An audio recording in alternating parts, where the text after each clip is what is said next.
আসসালামু আলাইকুম টেকবার্স পরিবার। ওয়ালটন আমার কথা রেখেছে। ওয়ালটন তাদের জেনেক্স পরিবারের সেকেন্ড স্মার্টফোনটার নাম জেনেক্স 2 রেখেছে। এটা একটা বাজেট ফ্রেন্ডলি স্মার্টফোন যার দাম মাত্র 10,999 টাকা এবং এই প্রাইস সেগমেন্টের স্মার্টফোনটা ডিউরেবিলিটি ফিচার নিয়ে এসেছে।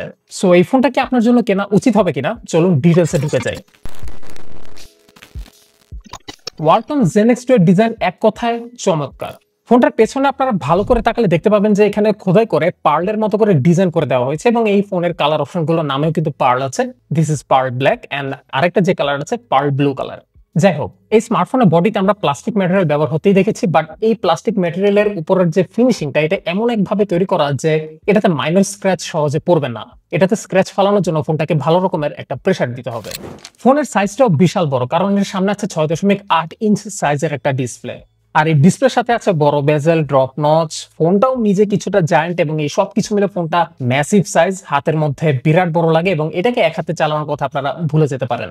তবে হ্যাঁ, ফোনটা কিন্তু হাতে ধরতে আরামদায়ক, কারণ এটার কর্নার গুলোকে রাউন্ড করে দেওয়া হয়েছে এবং ফোনটা যেহেতু আকারে অনেকটাই বড়, ফলে এটার 203 গ্রাম ওজনটা হাতে তেমন একটা লাগে না, কারণ ওজনটা চারদিকে ছড়ানো। তো শুরুতে যেটা বলছিলাম যে স্মার্টফোনটা ডিউরেবিলিটি ফিচার নিয়ে এসেছে, অর্থাৎ এই স্মার্টফোনটাকে আপনারা টুকটাক ড্রপ থেকে একদম নিশ্চিন্তে থাকতে পারেন, কারণ এটার যে বিল্ড কোয়ালিটি, বিল্ড ম্যাটেরিয়াল, আবার সামনে ডিসপ্লে তো তারা শ্যাটার প্রুফ একটা গ্লাস প্রোটেকশন দিয়েছে বলে তারা বলছে, ফলে জিনিসটা হাত থেকে পড়ে গেলে সহজে ডিসপ্লে ভেঙে যাবে না বা ফোনের বডিতে কোনো ক্ষয়ক্ষতি হবে না। আর তাছাড়া ডিউরেবিলিটি সেগমেন্টে আরো একটা ফিচার আছে IP52, ফলে এই ফোনটাকে আপনারা টুকটাক পানির ছেটা ফোটা থেকে নিশ্চিন্তে রাখতে পারেন। সো এই ড্রপ প্রোটেকশন এবং IP প্রোটেকশন মিলে এই প্রাইস সেগমেন্টের মধ্যে এই স্মার্টফোনটা one of the most durable smartphone হয়েছে। ফোনটার সামনে ডিসপ্লেটা বেশ বড়, যেমনটা অলরেডি বলেছে 6.8 ইঞ্চ সাইজের, কিন্তু ডিসপ্লে রেজলিউশন হচ্ছে HD+, এর একটা IPS display. So colour quality মোটামুটি ভালোই, কিন্তু HD+ রেজলিউশনের কারণে শার্পনেসের কিছুটা ঘাটতি আছে।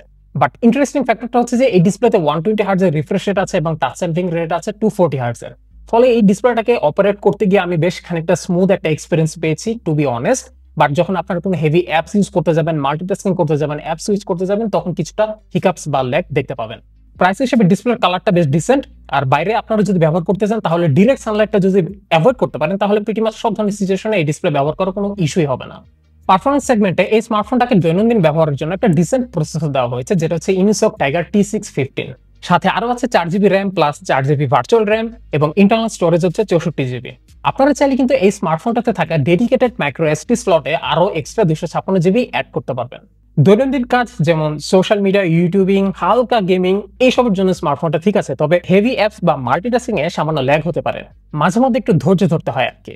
স্মার্টফোনটাতে অ্যান্ড্রয়েড 14 বেসড DDoS 15 ব্যবহৃত হয়েছে এবং বলতে পারেন যে এটা মোটামুটি লেটেস্ট একটা সফটওয়্যার এবং একেবারে স্টক অ্যান্ড্রয়েড দেওয়ার চাইতে তারা DDoS এর মাধ্যমে যেই হালকা পাতলা কাস্টমাইজেশন এবং কিছু ফিচারের যে ব্যাপারগুলো তারা ইউজারকে দিতে চাচ্ছে, সেদিক থেকে আমার মনে হয় ওয়ালটন মোটামুটি ভালোই করছে এবং ভবিষ্যতে আরো ভালো দিতে চাই ওয়ালটনের থেকে।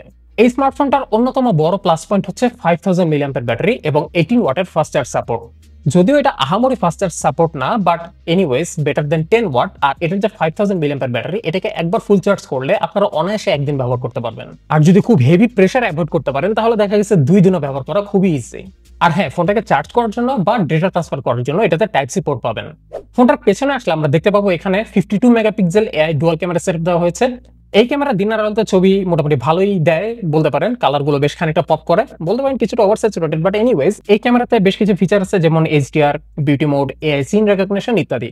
লো লাইটে এই ক্যামেরার ছবি আহামরি একটা ভালো না, ছবিতে প্রায় আপনারা নয়েজ এবং গ্রেন দেখতে পাবেন।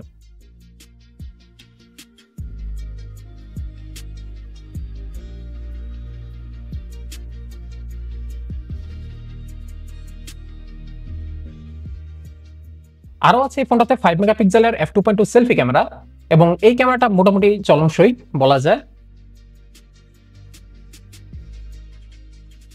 আর হ্যাঁ, এই ক্যামেরাতে আপনারা কিন্তু 1080p 60 fps এ রেকর্ড করতে পারবেন।